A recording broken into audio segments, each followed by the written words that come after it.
Vamos lá, senhores, eu sou Mário Sobral do Jornal Segurito, em mais uma edição do SST, o canal. E hoje eu vou continuar comentando a NR16, Atividades e Operações Perigosas. No programa passado, o Nestor falou sobre o anexo 1, explosivos. Hoje eu vou falar sobre o anexo 2, inflamáveis. Mas eu vou começar diferente. Eu vou começar pelo glossário. E o que tem lá no glossário? A definição de líquidos inflamáveis. Na verdade, não tem. Ele fala o seguinte, ó. Para os efeitos do adicional de periculosidade, estão definidos na NR20, portaria 3.214/78.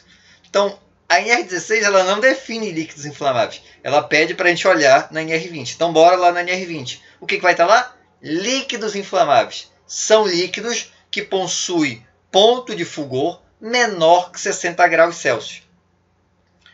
Ok, mas você sabe o que é ponto de fulgor? Se você sabe, aguarde um pouquinho para quem não sabe. Então, ponto de fulgor é chamado também flashpoint. É a menor temperatura na qual uma substância libera vapores em quantidade suficiente para que, misturados com ar, propague uma chama a partir do contato de uma fonte de ignição.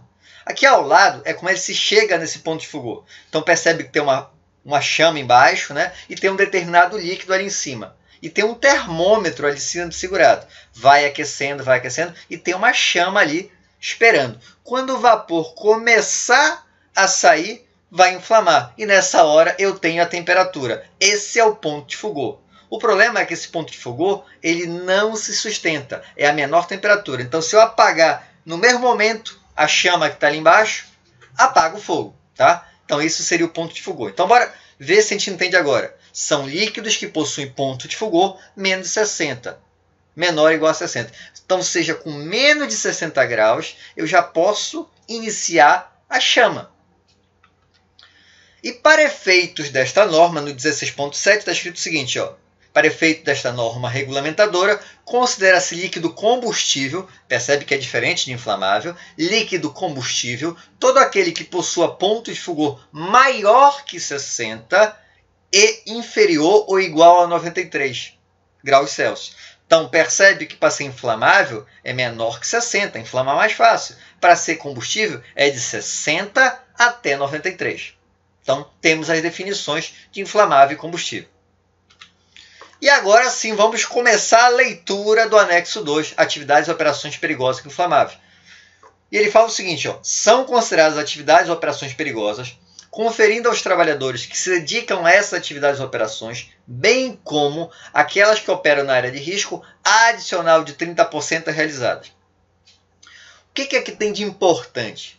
Ele estabelece duas situações, conferindo aos trabalhadores que se dedicam a essas atividades e operações. Então, ele vai dar uma tabela para atividades em que o trabalhador terá direito e depois, olha, bem como aquelas que operam na área de risco. E as áreas de risco, ou seja, o trabalhador não está exercendo a atividade diretamente, porém ele está numa área de risco que também terá direito ao adicional de periculosidade. Então, há duas situações, diretamente envolvido na atividade e próximo a essa atividade.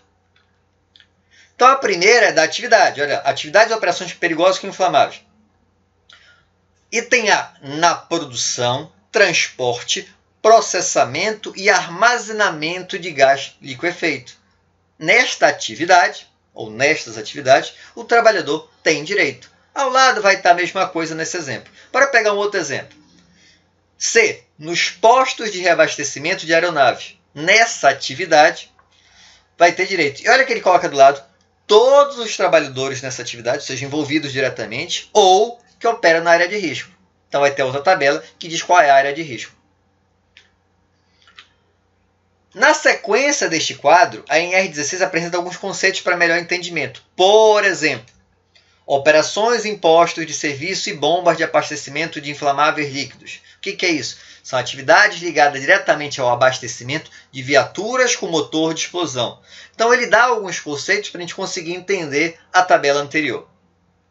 Na sequência, ele dá as áreas de risco, as atividades e as áreas de risco. Primeiro exemplo. Atividade, poços de petróleo em produção e gás. Então, esse pessoal é a atividade que está fazendo aquela situação, né? E ao lado, olha o que tem. Qual é a área de risco? Círculo com raio de 30 metros no mínimo, com centro na boca do poço. Então percebe que quem trabalha em poço de petróleo está numa situação de periculosidade. Mas quem trabalha no entorno disso, que nem está aí diretamente com a extração do petróleo, ali no poço, diretamente, está fazendo um serviço de manutenção ou outra coisa até 30 metros, como ele está na área de risco, ele também terá direito adicional. Outro exemplo, tanques de inflamáveis líquidos. Toda a área da bacia de segurança também gera o adicional, independente do que a pessoa esteja fazendo. Então percebe que há situações relacionadas à atividade e há situações relacionadas à área de risco. As duas tabelas têm que ser avaliadas. Só que há situações também que não caracterizam periculosidade para fins de percepção de adicional. Então bora ver quais situações que não tem direito. Primeiro, o manuseio, a armazenagem e o transporte de líquidos inflamáveis em embalagens certificadas, simples, compostas ou combinadas, desde que obedecidos os limites consignados no quadro 1. Então vai ter uma certificação e esse tipo de embalagem certificada ela não vai gerar o direito, de acordo com os limites do quadro 1 que a gente vai ver a seguir. Continuando esse artigo. Independentemente do número total de embalagens manuseadas, armazenadas ou transportadas. Então depende da quantidade. Se ela é certificada, ok. Sempre que obedecida as NRs pedidas pelo Ministério do Trabalho, ok. A norma NBR 11.564/91, e essa é bem importante, já vamos detalhar ela, e a legislação sobre produtos perigosos relativa aos meios de transporte utilizados. Então, a norma NBR é essa norma aqui, ó. Embalagem de produtos perigosos para classe 1, 3, 4, 5, 6, 8 e 9, requisitos e métodos de ensaio.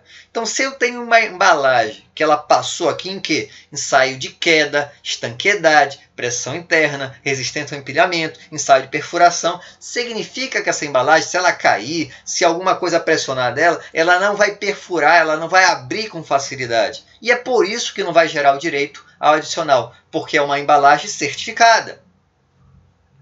E qual a outra situação? O manuseio, a armazenagem e o transporte de recipientes de até 5 litros lacrados na fabricação. Também nessa situação não tem direito adicional. Contendo líquidos inflamáveis, vamos continuar.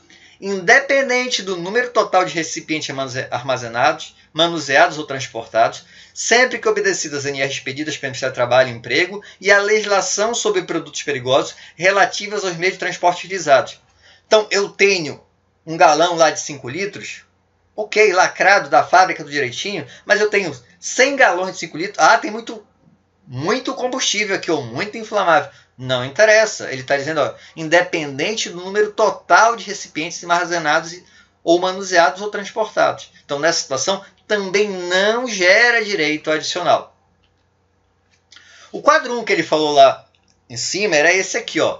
Então, ele vai dar alguns exemplos. Por exemplo, aqui, ó, tambores, aço, tampa não removível. Aí dá o grupo de embalagem, 250 litros. Então, esse tipo de tambor aqui, se ele tiver certificado bonitinho, não gera direito.